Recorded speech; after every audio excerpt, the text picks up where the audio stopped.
How do these debt collectors find your bank account? That's a very good question. I had a YouTube subscriber ask me that question. They were like, Steve, how are they finding bank accounts?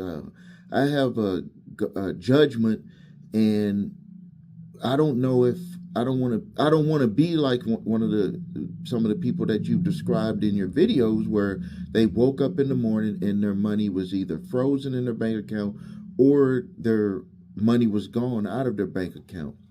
And so in this video, what I want to do is I want to answer some questions about how they find your bank account. And I think that once I start to answer these questions or start to enlighten you on how they find it, you're going to be like, that's very logical. Because I get people all the time saying, go underground and I'm not going to give them anything. They're not going to get my money. I'll just keep changing accounts and all of this stuff. And you could do a lot of things to run from debt collectors if you owe them and they have a garnishment order against you. But just so you know, these are some of the ways that they're going to try to track you down. And so let's go with number one. The first one is applications when you apply for credit. So your applications for credit, just think what information was on that application. Like a lot of these things, because we're in the mindset of applying for credit. Remember, when you apply for credit, you try to make everything look good for you.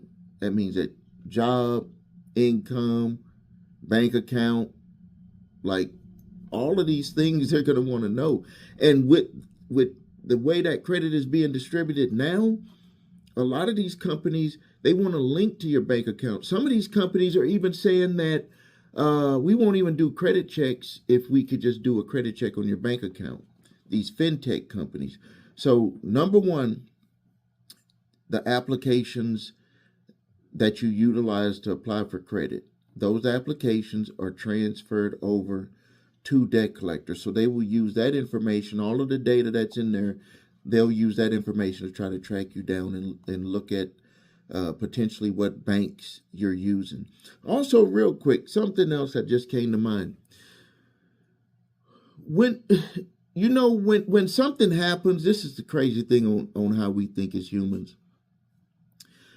When something happens to us, let's just say your bank account gets frozen, your bank account gets garnished.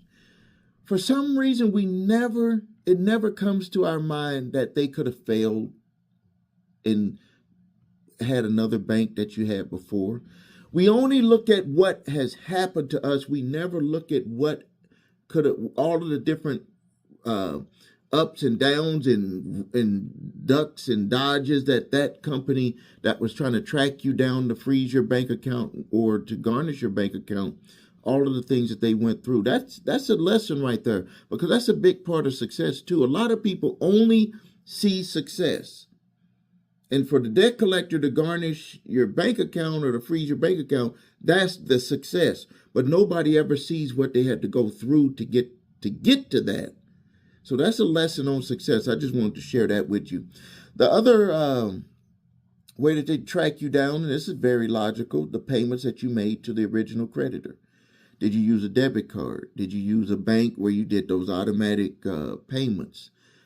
I mean, just think about it. Right there, they had information. What was the last bank that they used to make the payments to you? That information is going to be transferred over to the debt collection company who's trying to garnish your bank account and garnish your wages or garnish your or freeze your bank account.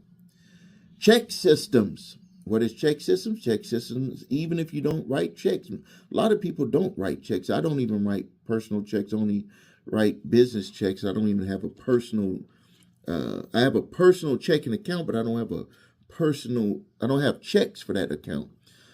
But check systems is still going to be utilized for when you have an account. So they could just do a quick search of check systems and see what banks you have been a customer with. Now, I don't believe that check systems would let them know who you're currently banking with. That's just they could do that check systems just to see what banks you've done business with, and that goes back to what I said earlier.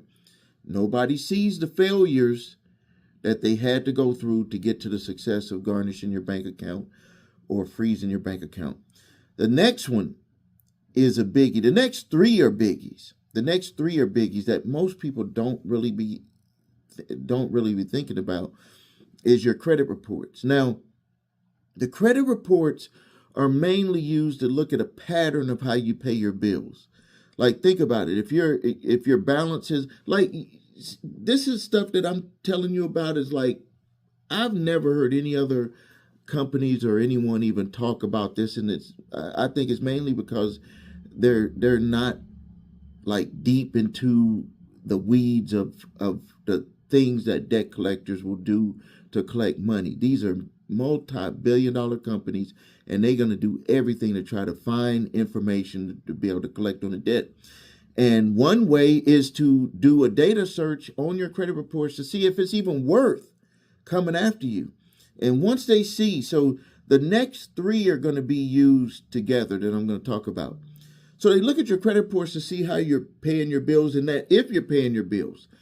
What's the next logical conclusion? If you see a person that you're either suing or potentially suing or trying to garnish their wages, if you can look at their credit reports and they're making payments on their credit, what would you logically think? That they're paying, they got money to pay. So then they're going to go into step two, and they're going to look at the W-2 deposits. So the W-2 direct deposit history. In my state of Wisconsin, it's called workforce development. I believe that every state has this. If you pay any state taxes, maybe some states don't have state taxes. I know Texas, I don't believe. But I think every state has some sort of workers' employment taxes. I think across the board, I feel pretty confident in saying that, because you got to know who's making money in your state or who's getting paid for work in your state. Even if there's no employee side, there's always going to be a employer side, because we have to match certain things. So all of that is in a database, and I can just tell you from experience, I've had employees that we put into the system, and before their first paycheck, we would get a letter in the mail saying that there's a garnishment. And as a matter of fact, I have one right here from the state of Wisconsin, right here, from a new employee that with one of my other companies, from a new employee, and it says wage attachment, and it says, gives you the information and tells you it says here, they want us to hold 15% of their paycheck. Like right here. I mean, I just got one when I picked up the mail from my other office today. So as soon as you get put into that system, you're going to get a notification goes out, and this is how the companies can find you. And now the last way, or there's other ways, but these are the top ways. But the one that I made a video on years ago that is like paying dividends to these debt collectors is called skip tracing. Skip tracing is where they can look up every address. They can look up every place that you've worked at. They can look up your all of your history. And what skip tracing do, this is what is so unique about skip tracing, is that all the other items that are used, except for the W-2, it's like looking at history, and it's just giving you all of the data. Skip tracing, what it does is it gives you the order, chronological order of like they were here, they lived here, they worked here, they applied for this here, they moved to here, they worked there. Like it puts it in order for them so they could use the best information. And that if you go to TransUnion and type in skip tracing, you will even see what they state on their website. It says that it's giving you the most up to date, like real time information about people that you're trying to find. And they specifically stated, if you're trying to find somebody, if you use this, you're going to find them. And so let's go back to people who say that they're going to be like under what was it again? Under the radar. If you use a debit card, skip tracing is going to find you. Have you ever seen where there's like someone that's missing and the police are like, they're trying to track a person or track, they say that their debit card was used over here. Well, this is the technology that actually is that can put this technology in the hands of the debt collectors. The other way, the police could just go straight to the bank and be like, okay, what are all the places? But that's the police. But with skip tracing, so skip tracing is like what, for debt collectors, like what a subpoena can do for police with going to a bank. So they have access to the information. So with knowing that they can do this, use these tools to try to track you down, or try to, make you pay on the judgment. I would believe that the number one goal would be to not find yourself in that situation. And for me, if it was me, and the information that I give you on this channel is things that I've done for myself also in the past, is that if you have a judgment, it's better to be proactive, especially if you don't believe that there was any chance of you being able to overturn that judgment. Maybe you either, and there's a few reasons when I say overturn, is that maybe you don't want to go to court. You don't want to fight it. Like, you just don't want to deal with it that way. Then you need to get ahead of it and try to potentially do a settlement for less, or a payment arrangement, because you don't want them to make the arrangement. Like, some people say, well, what's the worst that can happen? The payment arrangement, when they freeze your bank account and garnish your bank account, is way worse than making a couple of $100 or $100 payment to them per pay period.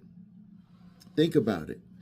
And then another thing is, if you're dealing with the original creditor and they're looking at doing this to you, look at your credit card payments, because I've seen where some people were being, the payments that they have coming out from the garnishment is like 2 times higher than what you would have been paying if you would have been paying the minimum payment. And if you're struggling financially, then I would think that maybe setting up something to being proactive and going straight to that original creditor and saying, hey, maybe we can work out a deal to where I pay either the minimum payment amount or a little bit less, if you can get them to understand your hardship. Now, if you have a garnishment or a frozen bank account, I have videos where I went into detail exactly what you should do. Exactly what you should do, like in detail. It really does work. I have plenty of people who give their testimonial on me. They watched the video or sent me a live chat, and I told them exactly what to do, and they followed it, and their situation turned around. Because this stuff here, I don't know, when I get emails or when I get people who state that their bank account was frozen or they money was garnished out of their bank account, I know that that's a huge problem, because it's just like dominoes start to fall, because you can't pay anything when that happens. All right, if you need help with your credit, please visit us at thecreditrepairshop.com. Watch the video, What Makes Us Different, so you can see my 8-point validation process. And my 8-point validation process, my 2-phase settlement process. That's the way that we repair credit and the way that we can help you increase your scores. If you need your credit reports and scores, go to the website, 3scores.com, to grab your TransUnion, Equifax, and Experian credit reports and all 3 scores. If you have debt collectors coming after you, grab my 3-pack of letters. Statute of limitations letter for debt that's past the legal statute of limitations to collect. Cease and desist collection activities letter for debt collectors who are trying to come after you for debt that they purchased. And my debt validation letter for the back and forth that could potentially happen if they continue to come after you for it.